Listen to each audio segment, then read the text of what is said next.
గొప్ప త్యాగం.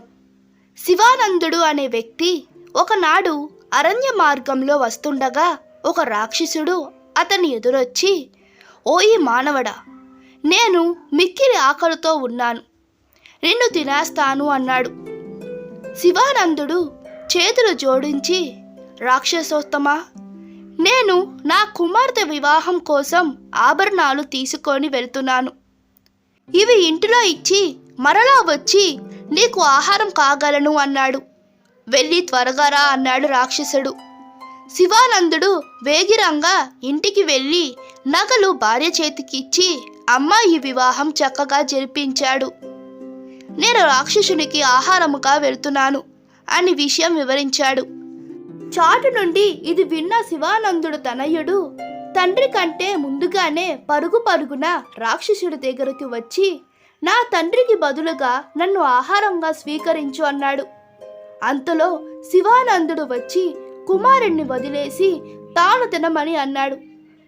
వీరిద్దరూ వాదులాడుకుంటూ ఉండగానే దూరం నుంచి కర్ర సహాయంతో ఒక వృద్ధుడు వచ్చి, నేను శివానందుడి తండ్రిని, నన్ను తిని వాళ్ళను వదిలే అన్నాడు.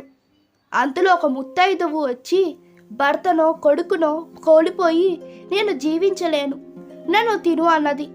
ఈలోగానే ఒక నవజవని వచ్చి, ఈ అనాథానికి మూలం నేను, నాకు నగలు తేవడానికి వెళ్ళిన తండ్రి నీ కంట పడినాడు, నన్ను తిను అన్నది.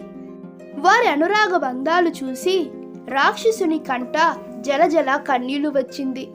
అంతలో అతను గంధర్వుడిగా మారిపోయి, నేనొక గంధర్వుడును, శాపం వల్ల రాక్షసుడిలా మారాను, మీ వల్ల శాప విమోచనం జరిగింది, కాబట్టి మీకు సకల సిరి సంపదలు ఇస్తాను, తీసుకోండి అని వారికి కానుకలిచ్చి అదృశ్యమయ్యాడు. నీతి: స్వార్థరహితమైన త్యాగం మనకు మేలే చేస్తుంది. ఈ కథ మీకు నచ్చినట్లయితే మీ అభిప్రాయాలు కామెంట్లో తెలపండి. Please like, share and subscribe to my channel. Thank you.